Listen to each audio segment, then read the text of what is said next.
Good morning class, this is Sanjay Singh, the faculty of English language for competitive exam. So guys देखिए, जैसा कि आपको मालूम है कि लॉकडाउन की वजह से सारी क्लासेस ऑफ हैं और आपके जो भी एग्जाम होने वाले थे, एसएससी है, सीजीएल का, सीजीएसएल और आपका डेली पुलिस का एग्जाम है, सारे पोस्टपोन एग्जाम है। सो गाइस देखिए, उन सभी को ध्यान में रखते हुए एक इंग्लिश का क्रैश कोर्स चालू किया हुआ मैंने, जिसका पहला टॉपिक हम लोग डिस्कस कर चुके थे अपनी पहले वीडियो में। आज मैं लेकर आई हूँ आपके लिए सब्जेक्ट वर्ब एग्रीमेंट का पार्ट 2। इसका पार्ट 1 मैंने वीडियो की डिस्क्रिप्शन में उसका लिंक दिया हुआ है। सो गाइस प्लीज इसको देखने से पहले आप उस पार्ट को जरूर देखिएगा, ठीक है ना। तो गाइस स्टार्ट करते हैं आज का टॉपिक अपना, ठीक है। तो देखिए, सब्जेक्ट वर्ब एग्रीमेंट फिर बता दे रहा हूँ, एक बार हाईलाइट कर दे रहा हूँ चीजों को कि सब्जेक्ट वर्ब एग्रीमेंट होता क्या है कि किसी भी सब्जेक्ट का उसकी वर्ब के अकॉर्डिंग जो एग्रीमेंट होता है, यानी कि सिंगुलर सब्जेक्ट के साथ में सिंगुलर वर्ब, प्लूरल सब्जेक्ट के साथ में आपकी प्लूरल वर्ब, ठीक है ना। समझिए कैसे।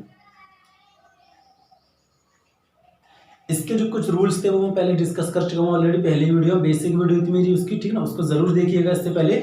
सो गाइस उससे आगे बढ़ते हैं हम लोग इसका पार्ट 2 लेके, ठीक है ना। समझिए इसके बाद क्या है। इसका नेक्स्ट रूल है इसका,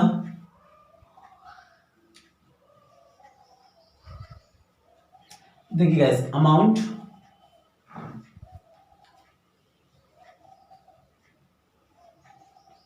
वेट, डिस्टेंस और आपका हाइट। देखिए गाइस, मैंने 4 वर्ड्स लिखे, अमाउंट, वेट, डिस्टेंस और हाइट। इनका यूज समझना हम करते कैसे, ठीक है ना। देखो, जब भी मैं बात करूंगा इनके यूनाइट सेंस के अंदर, यूनाइट सेंस से मतलब मेरा होता है कि एक, है ना। जब भी इनका यूज मैं सिंगल वे में करूंगा, यूनाइट सेंस, तो इनके साथ हम लोग हमेशा यूज करते हैं आपकी सिंगुलर वर्ब, ठीक है। लेकिन जब भी इनका यूज सेपरेट कंडीशन में किया जाता है, ठीक है ना, सेपरेट सेंस इसका होगा, वहां पे हम लोग यूज करेंगे प्लूरल वर्ब। अब समझिए, 4 वर्ड बहुत ही इंपॉर्टेंट वर्ड हैं चारों ये, अमाउंट, वेट, डिस्टेंस और हाइट, ठीक है। जब भी यूनाइट सेंस की बात करूंगा मैं, इनके साथ में सिंगुलर वर्ब का यूज होगा, और जब इनके सेपरेट यानी कि स्प्लिट सेंस की बात करूंगा मैं, तो वहां पे हम लोग प्लूरल वर्ब का यूज करेंगे। एग्जांपल समझिए कैसे। मैंने एक एग्जांपल लिखा कि 10 miles dash a long distance, ठीक है ना। एक एग्जांपल मैंने लिखा 10 miles dash travelled by car और ऑन फुट, है ना। 10 miles dash travelled by car and on foot, यानी कि देखिए समझना, पहला example 10 miles dash a long distance, यानी कि कोई मेरे पास दूरी है यहां से लेके यहां तक की, मेरे पास दूरी है आपकी 10 माइल्स की। मैंने बोला कि यहां से लेके यहां तक की जो दूरी है बहुत बड़ी है, यानी कि ये जो पूरी होल डिस्टेंस है मेरा, मैंने इसको क्या माना, पूरा एक माना। मैंने ये नहीं कहा कि यहां से यहां से या कुछ नहीं, यहां से लेके यहां तक की पूरी कंप्लीट दूरी एक माना मैंने इसको, ठीक है ना। यानी कि मैं उसका यूज कैसे कर रहा हूं, एज अ यूनाइट सेंस, ठीक है। इस कंडीशन में इसके साथ मैंने वर्ब भरी is, 10 miles is a long distance, ठीक है। अब समझिए, अब मैंने बोला कि 10 माइल्स ट्रेवल्ड, यानी 10 किलोमीटर की दूरी ट्रेवल की गई है by car and on foot, यानी कि कुछ दूरी मैंने बस से कवर करी, अपनी कार से कवर करी, और कुछ दूरी मैंने अपनी पैदल कवर करी, ठीक है। यानी कि ये जो दूरी थी मेरी वो अब बढ़ चुकी है, यानी कुछ हिस्सा कार से कवर किया गया और कुछ हिस्सा उसका पैदल कवर किया गया, यानी कि इस सेंस में ये जो डिस्टेंस है मेरा वो अब डिवाइड हो चुका है। इस कंडीशन में गाइस यहाँ पे मैं यूज करूंगा आपका आर। जैसे कि मैंने बोला कि जब भी सेपरेट सेंस की मैं बात करूंगा वहां हमेशा प्लूरल वर्ब का यूज होगा, और यूनाइट सेंस की मैं बात करूंगा तो वहां पे हम लोग सिंगुलर वर्ब का यूज करेंगे। क्लियर है ना, ठीक है, नोट कीजिएगा इसको।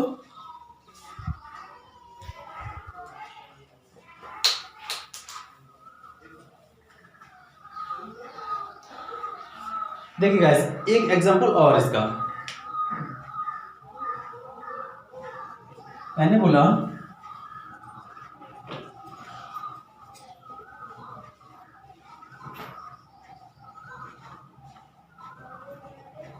5,000 rupees dash a small amount। ठीक है गाइस, एक एग्जांपल और लेगा मैंने। 5,000 rupees dash spent by Ram and Hari। समझना, मैंने बोला कि 5,000 रुपीज यानी कि 5,000 रुपए एक स्मॉल अमाउंट, एक छोटा अमाउंट है, मैंने इस बात की बात बोला, ठीक है ना। अब समझिए, यानी कि पूरे 5,000 रुपए को मैंने क्या बोला है, ए स्मॉल अमाउंट। देखिए मैंने यहां भी जिक्र किया हुआ है इसका ए, यानी कि ये जो 5,000 रुपए में उसको एक यूनाइट सेंस में बात कर रहा हूँ कि ये पूरी की पूरी जो रकम होती है वो एक स्मॉल अमाउंट है, ठीक है ना। यानी कि मैंने उसका यूज किया सिंगल वे में। वहीं मैंने एक और लिखा 5,000 रुपीज, सेम नाउन है मेरे पास। अब यहाँ मैंने बोला है कि स्पेंड यानी कि खर्च किए गए, किसके द्वारा, राम के द्वारा और हरि के द्वारा। यानी कि कुछ पैसा उसमें से राम ने खर्च किया, कुछ पैसा उसमें से हरि ने खर्च किया। यानी कि यहाँ पे ये जो 5,000 रुपए मेरे पास 5,000 रुपीज हैं वो अब बट गए, यानी कि अब वो सेपरेट तरीके से यूज किया जा रहा है उनका, ठीक है ना। तो गाइस वही रूल है इसका, समझना। यहाँ सिंगल वे में इसका यूज कर रहा हूं मैं, देन इज, यहाँ मैं इसका प्लूरल वे में यूज कर रहा हूं, देन यूज आर, ठीक है ना। तो 5,000 rupees are spend by Ram and Hari. तो देखिए ये चारों वर्ड के साथ में हम लोग को ऐसे ही यूज करना है, सिंगुलर वे में यूज हो रहा है, प्लूरल वे में यूज हो रहा है इसका, ठीक है ना। ऑब्वियसली बात है, यहाँ पे आपको देखना है इसके बाद में नाम कैसा आ रहा है, सिंगल वे में आ रहा है या प्लूरल वे में आ रहा है। यहाँ पे देखो दो चीजें आ रही है, राम एंड हरि, कितने भी हो सकते हैं, ठीक है ना। यानी कि फिर ये प्लूरल रहेगा आपका, ठीक है ना। तो गाइस नोट कीजिए इसको, बढ़ते हैं नेक्स्ट रूल की तरफ, ठीक है।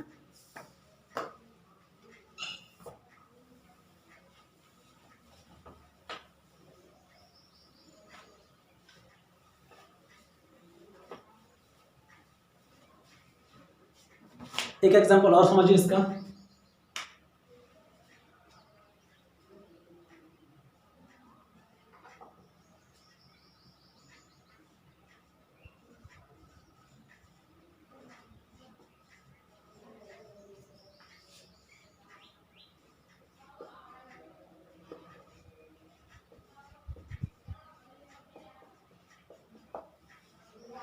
₹100 dash put in my pocket.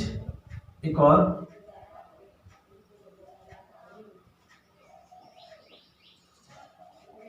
₹100 dash put in my pockets. समझिएगा गाइस, यहां बात कर रहा हूं मैं आपसे 100 रुपये की, कि 100 रुपये मेरी जेब में रखे हुए, समझना गाइस, 100 रुपये मेरी जेब में रखे हुए, और यहाँ मतलब क्या कर रहा है इसका, जेबों में रखे हुए हैं। यानी कि मेरी बात को समझने की कोशिश करिए और समझ गए मैं क्या बताना चाह रहा हूँ आपको, कि यहाँ पे जो 100 रुपये है वो एक पॉकेट के अंदर रखे हुए हैं। यानी कि वो कैसे हैं, एक इकट्ठा रकम के रूप में रखे हुए हैं, ठीक है। चाहे वो कॉइन्स हो सकते हैं, चाहे वो नोट हो सकता है, कैसे भी हो सकता है, लेकिन रखा कहाँ पर, वो एक जगह रखा हुआ है किसी न किसी पॉकेट के अंदर, ठीक है। लेकिन वहीं ये जो 100 रुपये मेरे पास, अब ये कहाँ रखे हुए हैं, आपके पॉकेट्स में रखे हुए हैं। यानी कि पैसा बट गया, एक जेब में कुछ पैसा, एक जेब में कुछ पैसा और एक जेब में कुछ पैसा, ठीक है ना। तो पैसे का बंटवारा वो ऑब्वियसली बात है, मैंने यूज किया यहाँ पे इस, और यहाँ मैंने यूज किया आर, ठीक है ना। दोनों चीजों को नोट कीजिएगा।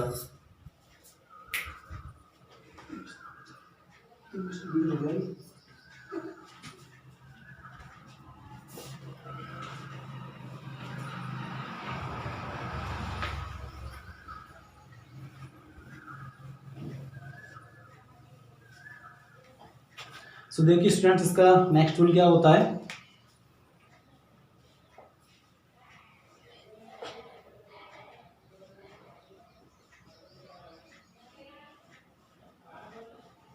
either of the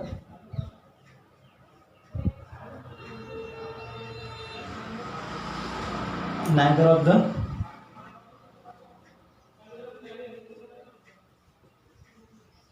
each of the, ठीक है ना। समझिए स्टूडेंट्स, यहाँ पे मैंने 3 वर्ड लिखे, ठीक है ना, either of the, neither of the, each of the, ठीक है।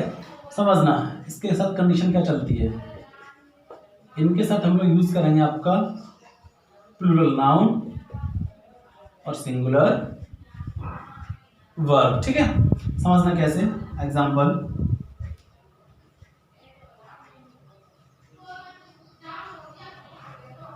Each of the boys is honest, मतलब कि प्रत्येक लड़का यानी कि बच्चों में से हर एक कैसा है आपका, ऑनेस्ट है। समझिए ईच ऑफ द, ठीक है ना। देखिए नाउन कैसा यूज किया मैंने इसका साथ एस लगाया यानी कि प्लूरल, और वर्ब कैसे मेरे पास, सिंगुलर। तो ईच ऑफ द के साथ हम लोग इनमें से किसी का भी यूज, जो नाउन यूज करना है प्लूरल वे में यूज करना है, और उसके साथ में जो वर्ब लगाने है मेरे को सिंगुलर लगाने, ठीक है। एक और example,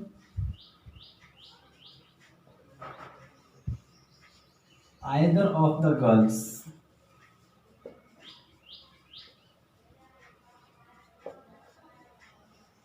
allowed it to go, ठीक है ना, either of the girls allowed it to go।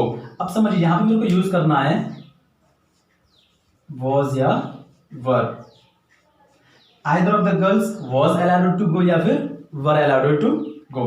समझिए either of the, neither of the, each of the, किसी का भी यूज हो आपके साथ। देखिए नाउन मैंने यूज किया प्लूरल, अब मेरे को वर्ब यूज करना है, ठीक है ना। तो वर्ब क्या लगाया जाएगा इसकी जगह, यहाँ वर्ब बनाया जाएगा आपका was, क्योंकि वर्ब मेरे को बनना है सिंगुलर। तो either of the girls was allowed to go, हमेशा नाउन प्लूरल यूज करना है और वर्ब इसके साथ में सिंगुलर यूज करना है, ठीक है ना। नोट कीजिएगा, नेक्स्ट की तरफ बढ़ते हैं।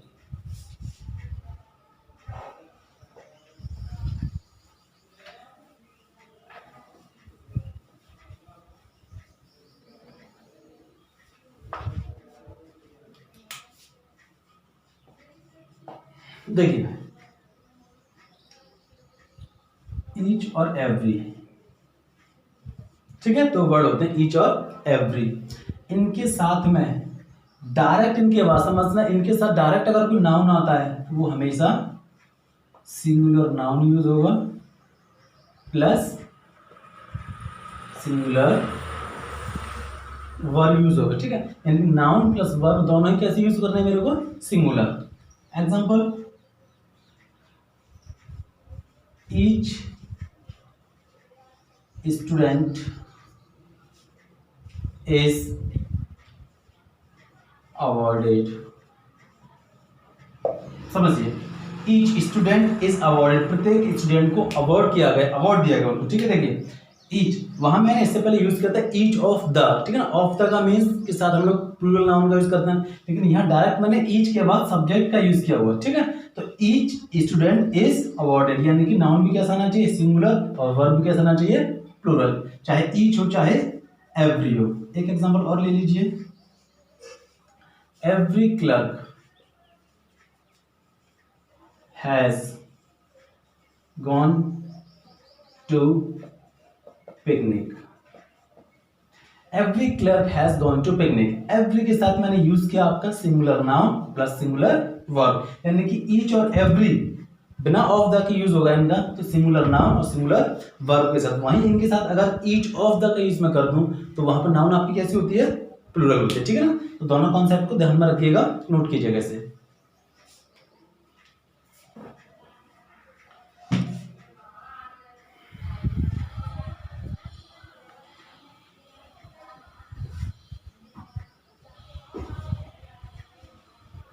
देखिए गाइस, नेक्स्ट रूल इसका,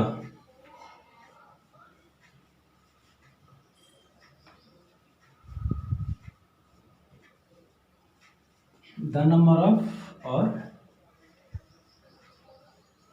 अ नंबर ऑफ। समझिए द नंबर ऑफ और अ नंबर ऑफ दोनों का मतलब ही होता है कि बहुत ज्यादा मात्रा में कोई चीज, ठीक है। समझना इसके साथ मैं जो यूज करूंगा plural noun plus singular verb, ठीक है ना। Plural noun plus singular verb, वहीं इसके साथ मैं यूज करूंगा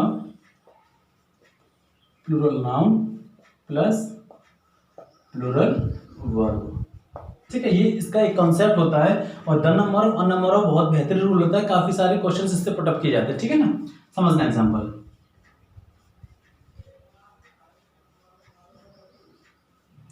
the number of members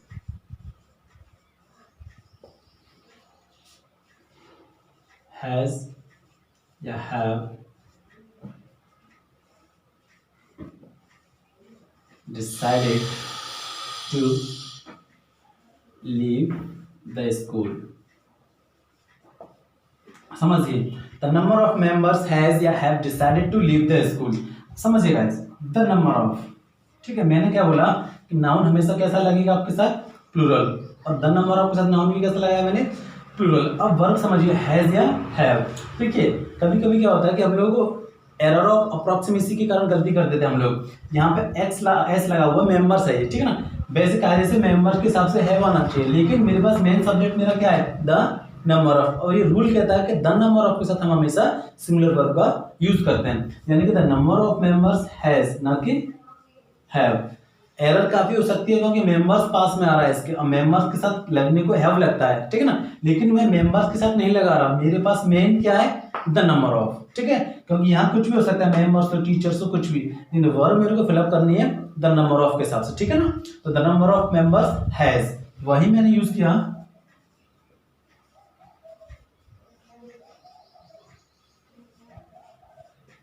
a number of teachers was या वर playing with the students।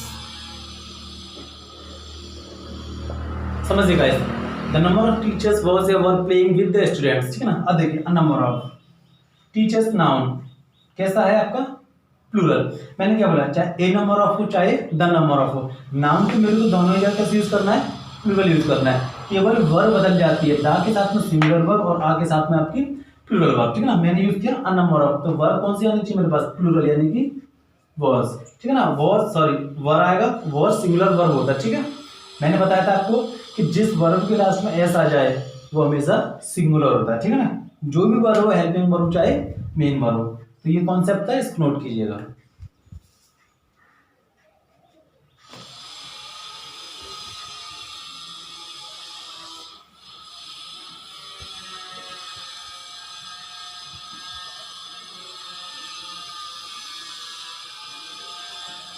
देखिए गाइस, नेक्स्ट लिस्ट का है ना,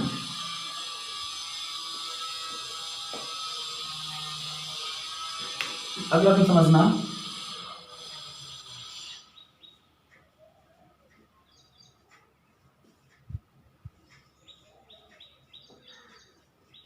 एंड से जुड़े दो सब्जेक्ट। ठीक है ना, हमेशा जो वर्ब लेते हैं अपने साथ में वो कैसे लेते हैं, प्लूरल।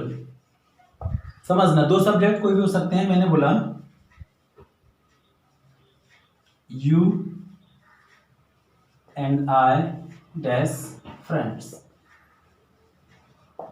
अब मैंने बोला यहां आपको यूज करना है is, are, am. You and I are friend, is friend या एम फ्रेंड, तुम और मैं दोस्त हैं।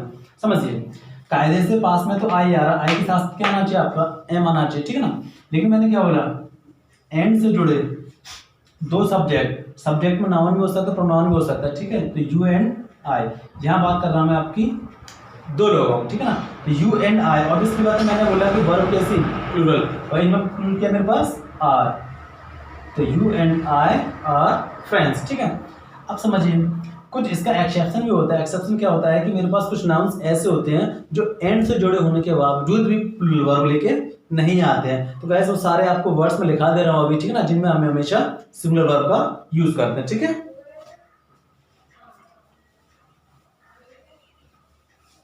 ठीक है ना, वही रूल मेरे पास आ गया ये, जिसको हम लोग बोलते हैं पेयरिंग वर्ड्स। ठीक है ना, पेयरिंग वर्ड्स, यानी कि ये वर्ड्स हमेशा पेयर के रूप में इनका यूज करता है। ठीक, समझना कौन कौन से वर्ड्स होते हैं सारे ये। नंबर 1, एज एंड एक्सपीरियंस, ठीक है ना, age and experience. Number 2,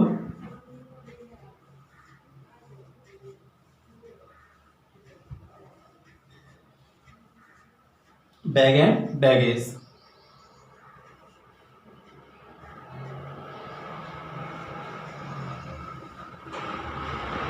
bread and butter,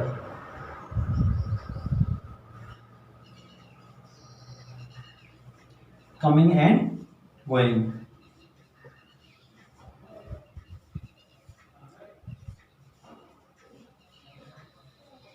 crown and glory, ठीक है ना।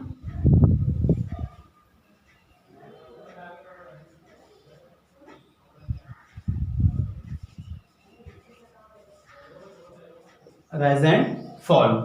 तो गाइस देखिए, इनका आपको हिंदी मीनिंग बता दे रहा हूं आपका। एज एंड एक्सपीरियंस, देखिए एज के साथ साथ एक्सपीरियंस भी बढ़ता है आपका, ठीक है ना। बैग एंड बैगेज, सब सामान सहित। ब्रेड एंड बटर, इसका मतलब ब्रेड और बटर से नहीं है, इसका मतलब होता है आपका आजीविका, आजीविका, ठीक है। कमिंग एंड गोइंग, आना जाना मतलब नहीं, इसका मतलब है इसका जीवन और मरण से, जीवन मरण, ठीक है। क्राउन एंड ग्लोरी, वही क्राउन किसको मिलेगा, जिसके पास ग्लोरी यानी कि प्रसिद्धि होगी, ठीक है ना, जो विजेता होगा। राइज एंड फॉल, उतार चढ़ाव, ठीक है, उतार चढ़ाव, ठीक है ना। कुछ वर्ड्स ना कुछ मैं और लिखा रहा हूं, तब तक आप इनको नोट कीजिएगा, ठीक है। इसको रफ कर रहा हूं मैं।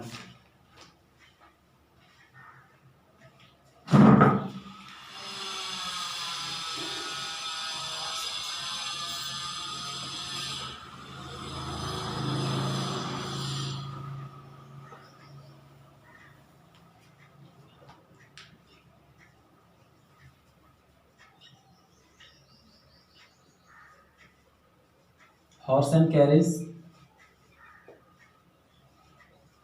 गाइस,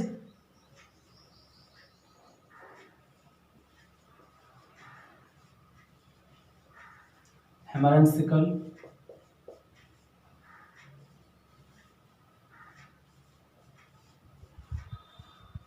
स्लो एंड स्टडी, ये कहावत भी होती है, आपने सुना होगा, slow and study wins the race. एक आपका है अप्स एंड डाउन, ठीक है। देखिए मेन मेरे पास ये होते हैं, ऐसे बहुत सारे मेरे पास पेयरिंग वर्ड हैं, लेकिन जो मेन है एग्जाम के पॉइंट ऑफ व्यू से इंपॉर्टेंट है, मैंने वही यहाँ पे नोट किया हुआ है। अब समझिए, हॉर्स एंड कैरेज यानी कि घोड़ा गाड़ी, ठीक है ना। घोड़ा होता है, गाड़ी होता है, लेकिन दोनों पेयर में हम लोग यूज करते हैं। हैमर एंड सिकल, छेनी हथौड़ा जिसे हम बोलते हैं। Slow and study wins the race, ठीक है। कुछ एग्जांपल्स की मैं बात कर रहा हूँ इसके साथ। अब देखिए इन सब के साथ मुझे यूज क्या करना है, हमेशा सिंगुलर वर्ब, यानी कि ये जो मैंने आपको 10 वर्ड या जस्ट जो पेयरिंग वर्ड्स यूज कराए अभी, उन सब के साथ में मेरे को वर्ब यूज करनी है सिंगुलर, ठीक है। एग्जांपल समझिए कैसे, इसको साफ कर रहा हूं मैं, है ना।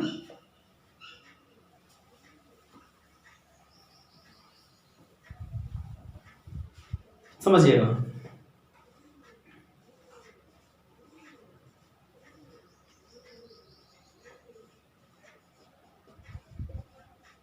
एज एंड एक्सपीरियंस मेक या मेक्स अ मैन परफेक्ट। समझिए, एज एंड एक्सपीरियंस मेक या मेक्स अ मैन परफेक्ट। देखिए दो सब्जेक्ट मेरे पास एंड से जुड़े हुए हैं। अभी मैंने बताया था कि जब भी दो सब्जेक्ट एंड से जुड़े होते हैं तो वहां पे हम लोग प्लूरल वर्ब का यूज करते हैं, ठीक है। लेकिन ये कुछ पेयरिंग वर्ड्स होते हैं, ये हमेशा साथ में ही चलते हैं, ठीक है। और मैंने बताया कि इन सारे पेयरिंग वर्ड्स के साथ हम लोग यूज क्या करेंगे, सिंगुलर वर्ब का। आप समझिए, एज एंड एक्सपीरियंस, भाई देखिए एज के साथ साथ ही तो आपका एक्सपीरियंस बढ़ेगा। ऐसा तो नहीं है क्योंकि 10 साल का बंदा बोलेगा मेरे को 20 साल का एक्सपीरियंस है, नहीं हो सकता, ठीक है। मैंने बोला इनके साथ में यूज करना सिंगुलर वर्ब। एक मेरे पास मेक है, एक मेरे पास मेक्स है, तो वर्ब कौन सा सिंगुलर होगा, सिंगुलर होगा मेक्स, क्योंकि मैंने बताया था कि जिस चीज में एस लग जाए, जिस वर्ब में एस लग जाए, वो वर्ब हमेशा आपकी सिंगुलर होती है, ठीक है ना। तो मेक्स ना कि मेक। एग्जाम्पल और समझिए एक और, ये आपने कहावत सुनी होगी, एक स्लो एंड स्टेडी विन या विंस द रेस। ठीक है ना, धीरे धीरे लेकिन लगातार प्रयास से ही सफलता प्राप्त होती है। ठीक है ना, यानी कि धीरे धीरे और लगातार एंड से जुड़े हुआ है, लेकिन दोनों ही कैसे वर्ड्स हैं, ये पेयरिंग वर्ड्स हैं आपके। तो हमेशा वर्ब कौन से फॉलो करेगा, ये सिंगुलर यानी कि विंस, ना कि विन। ठीक है ना, एक एग्जांपल और दिया मैंने इसका, horse and carriage is are waiting for the couple, for the couple in horse and carriage, घोड़ा गाड़ी, जिसे हम बग्गी भी बोलते हैं। ठीक है ना, तो दो नाउन मेरे पास एंड से जुड़े हुए हैं, लेकिन ये दोनों नाउन्स आपके कैसे हैं, पेयरिंग वर्ड्स हैं। ठीक है, अलग अलग काउंट मत कर देना कि घोड़ा अलग है गाड़ी अलग है तो आर लगा दो, नहीं, मैंने बोला सारे words pairing word singular verb लेके आता। ठीक है, तो horse and carriage is waiting for the couple, ना कि are waiting for the couple. ठीक है ना, सो गाइस नोट कीजिएगा इनको और देखिए अपने प्रॉपर तरीके से इसके नोट्स बनाते चलिए। बिल्कुल सिंपल वे से आपको सिखा रहा हूँ। ठीक है ना, अब इसके बाद इसका जो पार्ट 3 लेके आऊंगा मैं, उसमें आपके सारे के सारे इसके एक्सरसाइज पेपर लेके आऊंगा। यानी कि यहाँ पे मैंने आपके 3 सेंटेंस लिखे हैं, इज एन एक्सपीरियंस स्लो और ये तीनों ही मोस्ट इंपोर्टेंट मैंने एग्जाम्पल नोट किया हुआ है। इनसे एग्जाम्पल तो कुछ और था, लेकिन मैं इसको इजी वे में आपको समझाने के लिए मैंने एग्जाम्पल्स चेंज किया हुआ है। ठीक है, बस इसका यूज दिमाग में रखना कि यूज कैसे होता है। बाकी इसकी जो 3rd वीडियो लेके आऊंगा मैं, उसमें सारे एक्सरसाइज सॉल्व कराऊंगा। ठीक है ना, तो गैस प्रॉपर तरीके से अपने नोट्स बनाइए इसका। ठीक है ना, और अच्छे से तैयारी कीजिएगा, आपको आने वाले समय में उम्मीद करता हूँ जल्दी सिलेक्शन होगा। ठीक है ना, तब तक के लिए हैव अ गुड डे।